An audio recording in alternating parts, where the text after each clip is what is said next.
Isininaw singbu Pranthaba Metina Taramno Okseri. Aikoina Kangle Amca Mark 2 da Panaba, Sizinanaba, Engine ase United Kingdom gi Rolls Royce, France ki Safran amasung Japan gi IHI company sing contender oi haiba.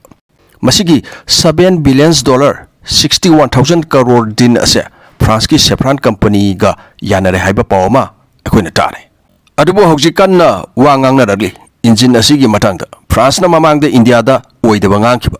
Mayam adusu yenglaga khana nainaba mathau tai haiduna maramdi mamangda France na India da TOT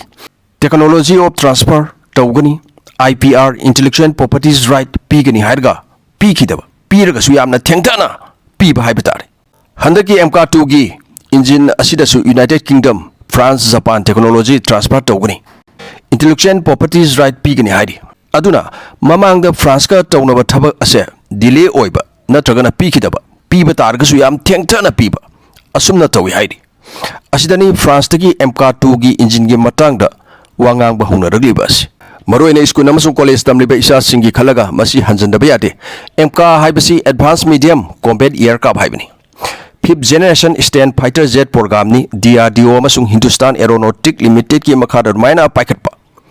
engine ani pangadabani twin engine amana 110 dagi 120 kilonewton thrust puthokpa ngamgadaba 110 amasung 120 kilonewton thrust adumaina puthokpa generate tawba ngamlagadi plane adu Mach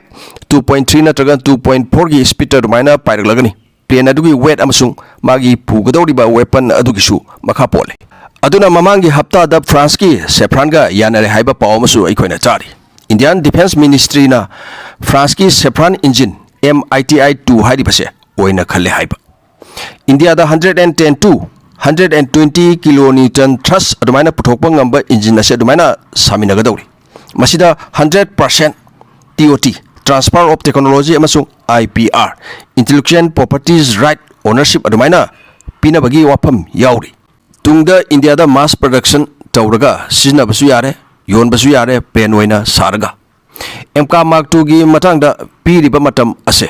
ahanba prototype ase 2026 ki aroiba tha amasung 2027 gi hourak patha da prototype ama dumaina puthokadawri India gi lan gi khulai sing ase operation sindur gi matungdagi hena kanna mangrom da dumaina sangslei thabak yangslei aduna Amca Mark 2 gi prototype ase 2026-27 phawda dumaina losilaga ahanba flight paiba asina 2028 paigadabani asini piriba matam haibabu Amca Mark 1 dadi USA gi General Electric ki F414 engine sinagani haiba khoina khangle masigi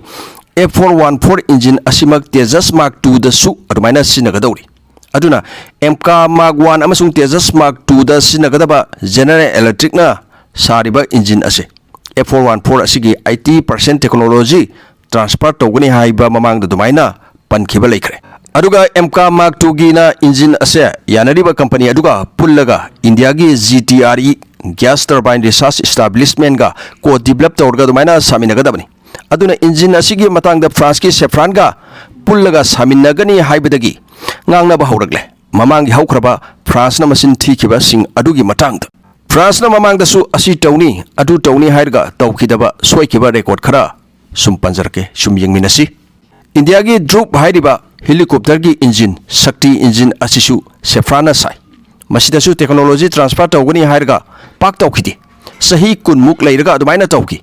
aduna thengna tawrabanina engine ase France tagi adum leiba takhib aduna India gi plane gi engine gi matang se masipuna ma se kari dagi soida ibno haibida Kaveri engine asina fighter jet amada sinagadaba engine amana puthokadaba kilonewton thrust ado puthokpa ngamdabadagi ne 1980s da Kaveri engine develop tawba hore GTRE gi makhada haibidi gas turbine research establishment gi makhada 90 dagina 100 kilonewton thrust puthokpa ngamba engine ama sanaba adubu mai paktre mai pakte bagi maram mayam amasu pidi maroiba maram se karino haibida funding thadaba watpa akhanga isingna hairiba se karino haibida $7 billion mu thadaramadi mai pakani asini asigi Kaveri engine asigi matang dasu Indiana France ta ko develop tawrga semgat minanaba adumaina tawki adubu engine semgat pangamkidi 90 dagina 100 kilonewton thrust adumaina puthokadaba adu 85 phawba yowba ngamkidi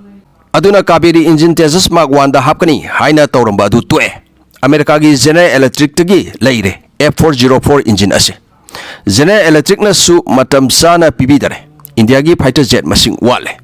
akhoi na su khangedana India gi fighter jet ki squadron masing ase yamna wale haibam engine ase mi pantang lagadi engine sari balebak sing asina sananing mamong da sanaraga leiragani haibase khangbadagi maruina Twitter da fan Kaveri engine haina yamlaba Indian singna rumaina lawba honare government gi side gi su oibe yaba kharadi rumaina ule adubu tangtana confirm di oidri aduna 90-200 kilonewton thrust puthokpa ngamdragasu hourakna 80 kilonewton thrust phawbadi puthokpa ngamle asina maram oiraga Kaveri engine ase India gi ghatak drone da adumaina palaga sina gadawri haiba khoina loina khanglabo wafamni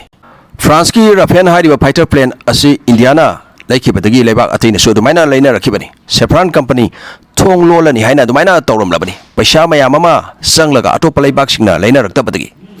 2016 da India ga din adumaina tawnare masida transfer of technology yauribani 2020 phawbada adumaina transfer of technology ase tawdi India na handak laige tawriba 26 Marine Rafale Navy singna sinanaba asida India masana sajaba khulai hamnaba adumbagi yanaba amadi yauri Operation Sindur gi matamda source code PU haibi yakidi aduna asi mayam asi yenglaga haibidi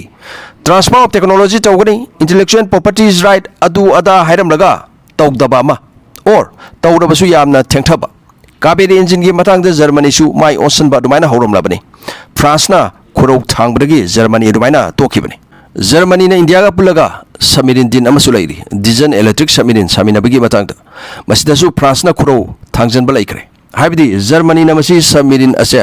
mamangda Turkey amasu Brazil ga dumaina saminaki ba laikre ba masida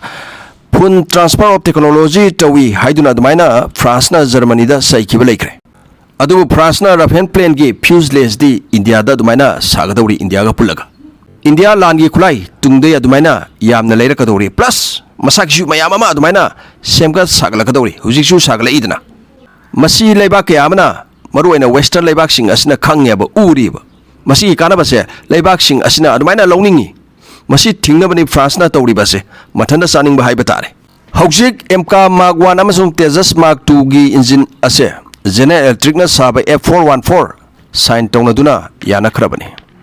Amca Mark 2 gi engine ase wari sanari Safran ga yanare haiba khoina khange aidi chengna haribada Rolls Royce ki adumaina lawrakadra na khalubani EJ200 hariba engine ase Rolls Royce na India da pirakadabasu EJ200 hariba engine asida adumaina khara semtok sadoaga adumaina pirakadabani India da transfer of technology intellectual properties right loina adumaina transfer torkadabani masigi EJ200 hariba engine ase Eurofighter Typhoon hariba jet asida su adumaina sinari masigi jet ase maming yamna sali karida magi climbing rate ase yamna wangna thuna adumaina paikhatpa ngambagi damakta Amca Mark 2 da Russia gi engine AL41 engine asisu mamangda adumaina offer tawrpa laikre adu India na masi reject tawki Japan gi IHI XF91 engine su offer tawre haiba khoina loina khanglaba wafamni GTRE fawba Tokyo da adumaina invite tawraklaga technical review yenglu lao kana adumaina hairakpa laikre mamangda yamna powerful oibe engine ni atai contender ga yengnabada India da su test bed facility laigadawrabanina engine test tawba se lairgani ngahakta Russia da adumaina puthok pusun tawnara roeba engine maruina Kaveri engine mangrom da hena adumaina saksala lagane ba test bed facility ase India da laigadawrabanina